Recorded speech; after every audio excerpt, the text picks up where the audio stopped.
Graça e paz, amadas irmãs, que alegria estar com vocês em mais essa tarde. O texto que nós estaremos meditando se encontra lá no livro de Salmos, Salmo 90. Gostaria de estar compartilhando com as irmãs. Queria pedir para as irmãs deixarem aí a Bíblia aberta para nós estarmos assim mergulhando mesmo nesse salmo.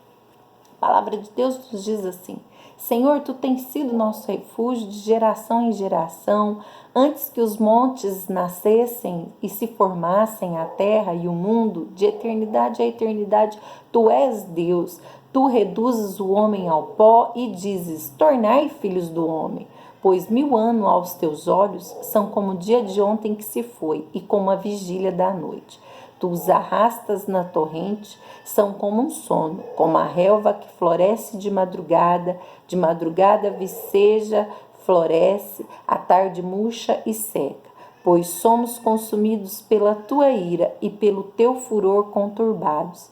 Diante de ti puseste as nossas iniquidades e sob a luz do teu rosto os nossos pecados ocultos. Pois todos os nossos dias se passam na tua ira e acabam-se os nossos anos como um breve pensamento. Os dias da nossa vida sobem a 70 anos, ou, em havendo vigor, a 80. Neste caso, o melhor deles é canseira e enfado, porque tudo passa rapidamente e nós voamos. Quem conhece o poder da tua ira e a tua cólera, segundo o temor que te é devido? Ensina-nos a contar os nossos dias para que alcancemos coração sábio. Volta-te, Senhor, até quando? Tem compaixão dos teus servos. Sacia-nos de manhã com a tua benignidade, para que cantemos de júbilo e nos alegremos todos os nossos dias. Alegra-nos por tantos dias quanto nos tens afligido, por tantos anos quanto suportamos a adversidade. Aos teus servos aparecem as tuas obras e aos seus filhos a tua glória. Seja sobre nós a graça do Senhor nosso Deus. Confirma sobre nós as obras das nossas mãos. Sim, confirma as obras das nossas mãos. Deus, nós te pedimos graça, favor, misericórdia sobre a nossa mente, para que o teu Espírito Santo fala conosco nessa tarde, Deus, trazendo a revelação da tua palavra sobre nós. Nós te pedimos, ó Deus, na certeza de que o Senhor ouve o nosso clamor. Queremos, ó Deus, ouvir a tua voz falando conosco, nos ensinando. E nós te pedimos, em nome de Jesus, nos ensina através desse salmo. Em nome de Jesus. Amém. Irmãos, amadas do Senhor, eu gosto muito de quem está escrevendo esse salmo. Quem escreve esse salmo é Moisés. E Moisés é uma pessoa que tem autoridade para estar escrevendo esse salmo. Nós conhecemos bem a história de Moisés. Moisés foi aquele menino que nasceu num tempo onde o faraó estava com medo de que os egípcios se tornassem um povo mais forte do que eles, de que os hebreus, se tornassem um povo mais forte do que os egípcios, e ele dá uma ordem às parteiras para matar todos os meninos. E com certeza Moisés ele já nasceu ali identificando o chamado dele, o propósito dele. Deus tinha um propósito na vida de Moisés, e Moisés ele foi salvo assim, de uma forma milagrosa. Deus deu uma estratégia para a mãe de Moisés, e a mãe de Moisés coloca ali Moisés num cestinho, deixa ele ali no rio, na hora que a filha de Faraó desce para tomar banho, tudo um plano, uma estratégia de Deus. Deus tem propósito, e os propósitos do Senhor, eles não podem ser frustrados por desígnio, por ordenância nenhuma. Faraó ordenou que todo menino fosse morto, mas o Moisés, ele foi salvo ali. E Moisés, ele vai ser agora adotado pela filha de Faraó e vai ser criado como filho da filha de Faraó, com todas as regalias reais ali naquele palácio. Moisés vai crescer sendo ensinado com os melhores. Moisés vai desfrutar de tudo que um filho desfruta ali no palácio, né? E passado um tempo, Moisés cresce, se torna adulto e ele vai visitar o seu povo. Quando Moisés está ali visitando o seu povo, Moisés ele se encontra diante de uma cena onde um egípcio espancava um hebreu. E eu penso que aquele chamado que ardia ali no coração de Moisés começa a querer se manifestar. E de uma maneira incalculável, Moisés ele mata aquele egípcio, enterra aquele egípcio na areia. No dia seguinte, Moisés volta ali, né, para visitar novamente o povo. Ele volta à cena do crime e ele se depara com dois homens hebreus brigando. E ele começa a conversar com aquele povo, olha, vocês são povo do mesmo povo, vocês não podem estar divididos. E a palavra de Deus nos diz que aqueles homens perguntou para Moisés: quem te constituiu de juiz sobre nós? Você vai nos matar como você matou aquele egípcio?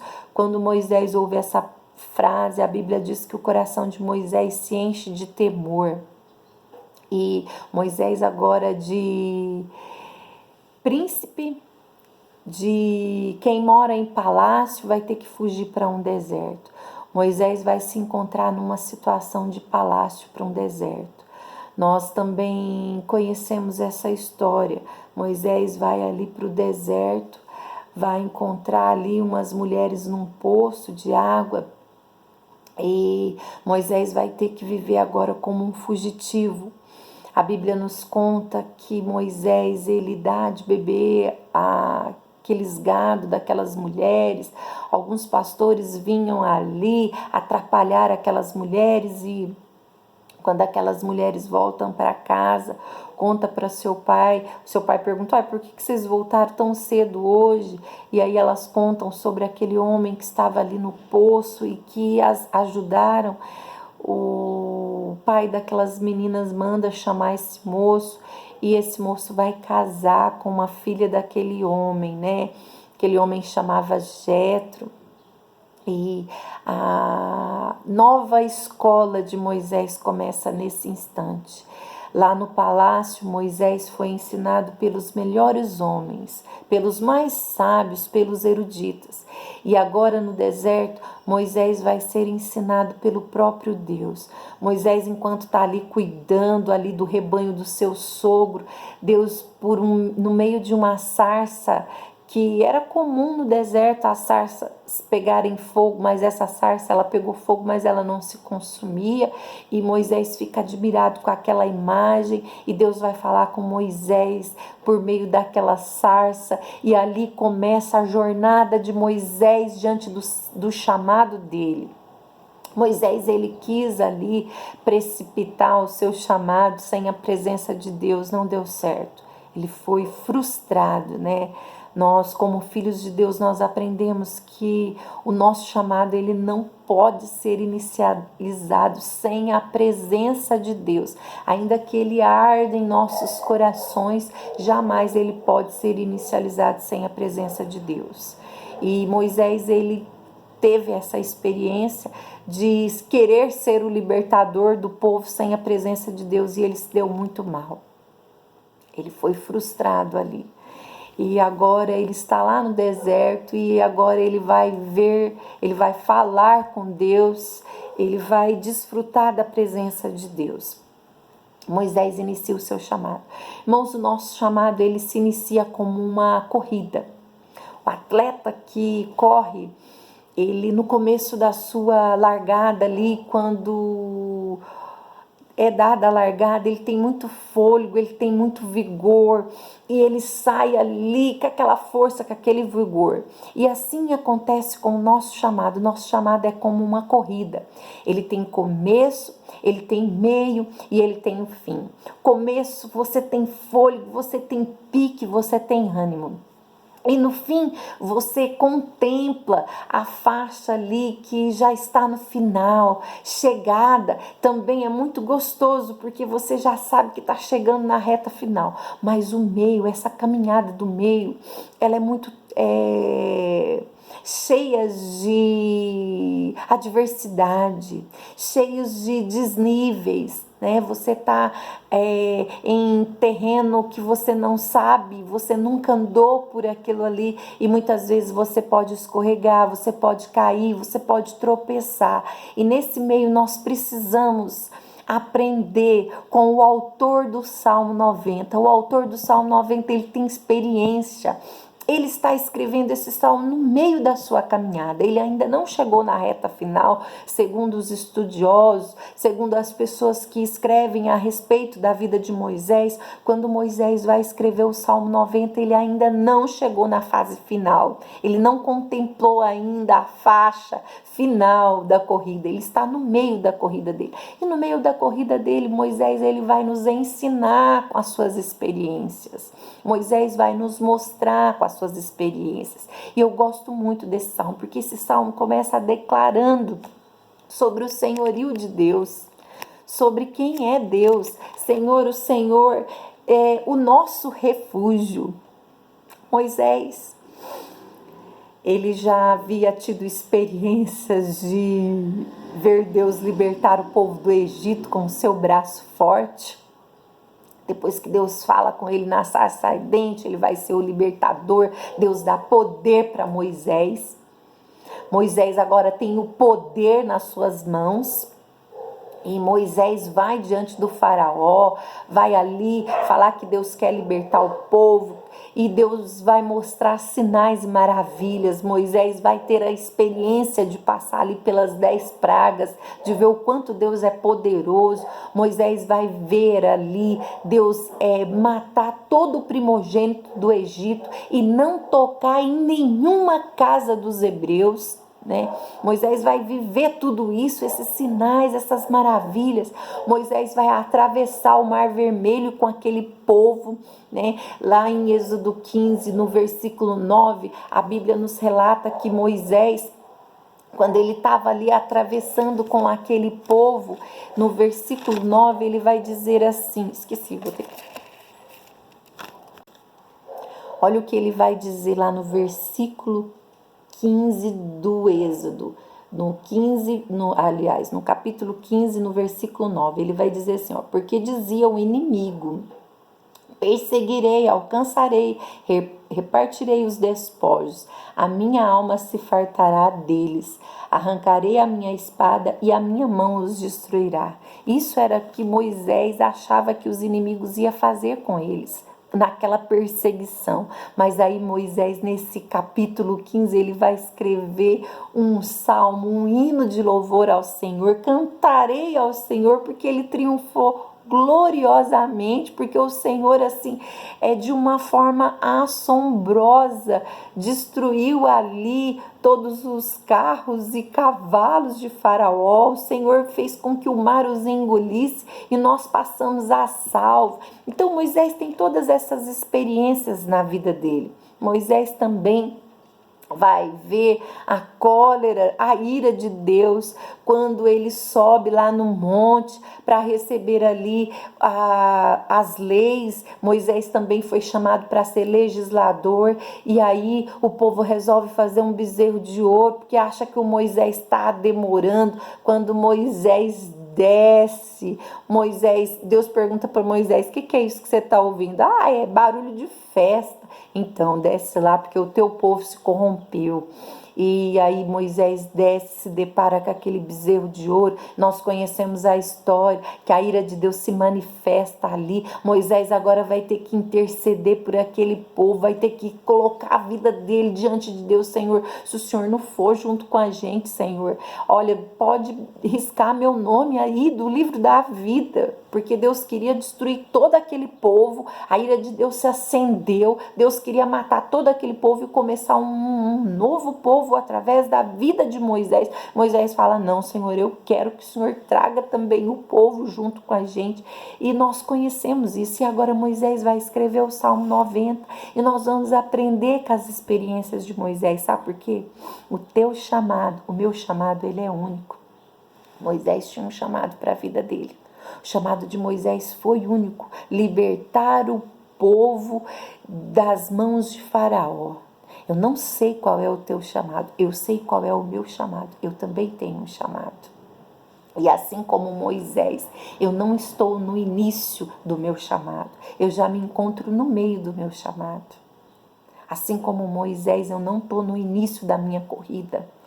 Eu já vi sinais e maravilhas, já vi prodígios, assim como Moisés.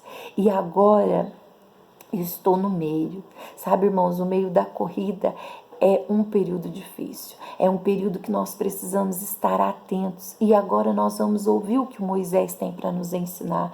Moisés vai falar que antes que os montes nascessem e se formasse, Deus já era Deus. Deus existe antes de qualquer coisa concreta que você possa ver. Deus já existe. Moisés tem essa convicção no coração dele. Moisés também vai falar que o homem não é nada. Nada. Deus, o Senhor reduz o homem ao pó. Quem que é o homem diante de Deus? O homem não é nada. Pois o tempo de Deus é muito diferente do nosso. Moisés vai falar assim, 1000 anos aos teus olhos são como o dia de ontem que se foi. Tu os arrasta na torrente, são como um sono.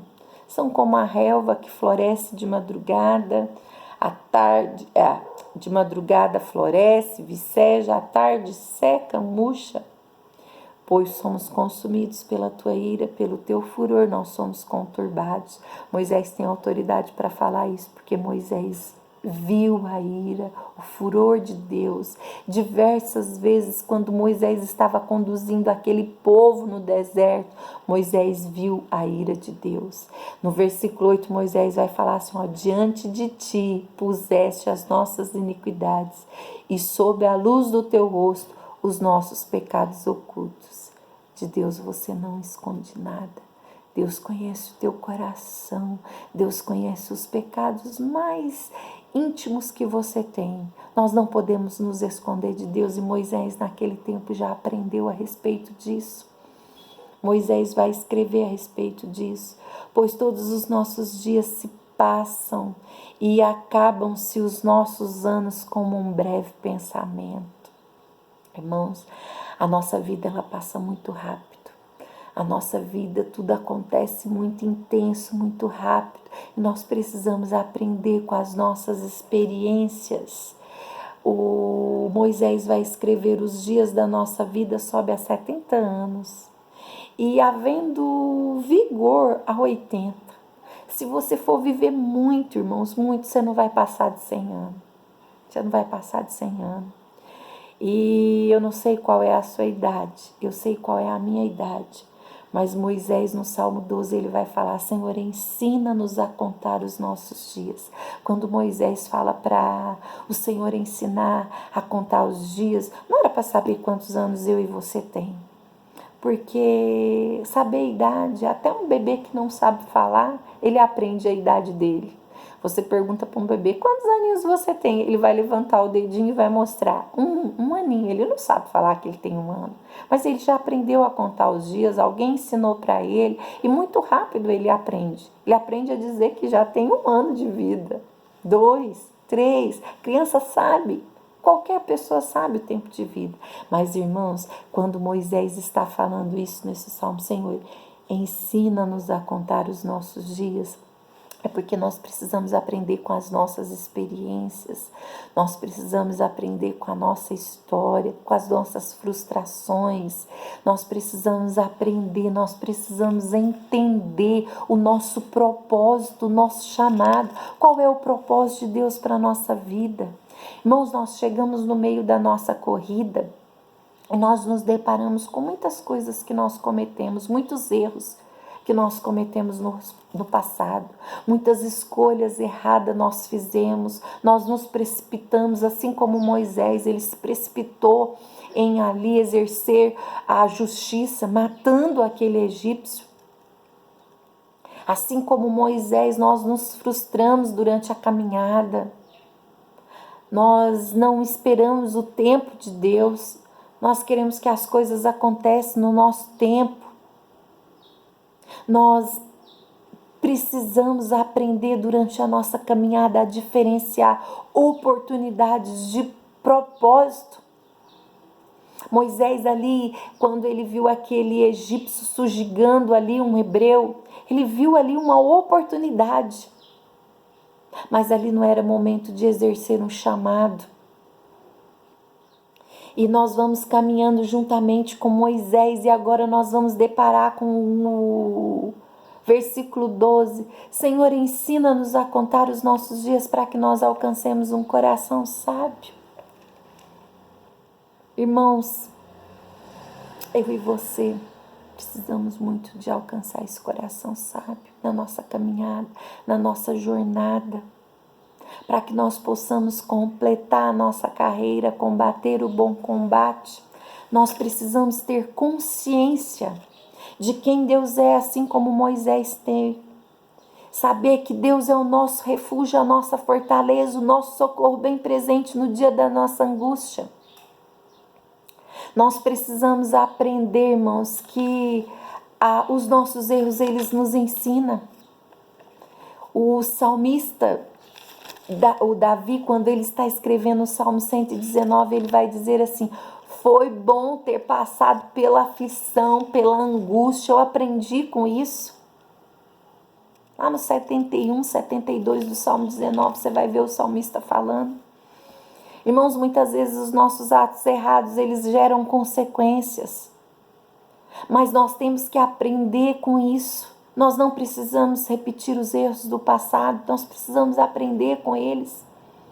Alcançar um coração sábio é isso, aprender com os nossos erros, não repetir eles novamente. Envolve muito alcançar um coração sábio, é ter consciência de quem eu sou, de quem Deus é, de qual é o meu chamado em meio a tudo isso. E o salmista, ele vai falar: Senhor, nos alegra. Alegra-nos por tantos dias quanto o Senhor nos afligiu. Irmãos, o tempo da sua aflição vai servir para gerar um tempo de alegria sobre a sua vida. Foi muito tempo de aflição? Foi. Mas agora eu vou poder falar para o Senhor: Senhor, muda a minha sorte e alegra-me. Tanto de tempo que eu fui afligido para mim aprender, agora que eu tenho um coração sábio, agora que eu alcancei a sabedoria, quero ter a alegria, desfrutar da alegria do Senhor. Aos teus servos apareçam as tuas obras, e aos teus filhos a tua glória. Ele vai dizer isso no Salmo 16. E ele vai terminar dizendo no versículo 17: seja sobre nós a graça do Senhor nosso Deus, confirma sobre nós as obras das nossas mãos. Irmãos, muito pequeno nós aprendemos que graça é um favor de Deus sobre as nossas vidas. Mas graça é muito mais que isso. Graça é um favor de Deus sobre a sua vida para te tornar favorável, para me tornar favorável ao propósito de Deus. E eu preciso ter consciência disso. Eu preciso entender isso na minha vida. Eu preciso comunicar as virtudes do Deus invisível. Eu sou a Débora visível com um propósito, com um chamada para representar um Deus invisível. Um Deus invisível. As minhas atitudes, os meus pensamentos, eles precisam gerar Deus. Preciso manifestar Deus, preciso agir como Deus age. A graça de Deus me torna favorável. Pela graça de Deus eu sou uma expressão visível daquilo de quem Deus é. Alcançar um coração sábio. Irmãos, não deixar que as minhas necessidades reinem no lugar de Deus. Muitas vezes nós vivemos acudindo às nossas necessidades, correndo atrás das urgências que surgem durante a nossa vida. Mas quando nós alcançamos um coração sábio, nós entendemos que aquilo que é importante é o que precisa ser buscado para a nossa vida. E nós aprendemos que nós jamais podemos deixar aquilo que é importante de lado para correr atrás das urgências. Então nós descansamos o nosso coração, logo pela manhã nós buscamos a presença do Senhor, ainda que a urgência esteja gritando na nossa mente, basta, agora é a hora de eu buscar aquilo que é importante para a minha vida. O Senhor é o meu refúgio, o Senhor é a minha força, o Senhor é aquele que me fortalece no meio da nossa caminhada, da nossa corrida. Eu estou no meio, eu preciso saber que eu preciso buscar o Senhor. Eu jamais posso deixar de lado aquilo que é importante, o Senhor é importante na minha vida. E eu não posso deixar aquilo que é importante para buscar aquilo que é urgente. Eu já entendi isso e é por isso que eu vou viver. Porque eu quero completar a minha carreira. Eu quero encontrar o fôlego, o ânimo de chegar na reta final e poder dizer: completei a carreira. Corri a corrida e agora estou chegando na fase final. Uma coroa está reservada para mim. Combati o bom combate. Como eu vou combater um bom combate se eu não alcançar um coração sábio? Se eu não aprender a contar os meus dias? O salmista vai nos ensinar isso com todas as suas experiências. O teu chamado é único, o meu chamado é único, o teu propósito é único, o meu propósito é único. Mas no meu propósito único, para o qual Deus me criou, eu preciso aprender com o salmista Moisés, neste Salmo 90, e desfrutar de todas as suas experiências. Que o Senhor te abençoe, que você possa aprender a contar os seus dias, a alcançar um coração sábio, que você possa dizer para o Senhor: Senhor, confirma as obras das nossas mãos. Sim, Senhor, confirma. Eu entendi a graça do Senhor sobre a minha vida, me tornando favorável a representar um Deus invisível de forma visível. Que o Senhor te abençoe nessa tarde, em nome de Jesus. Amém.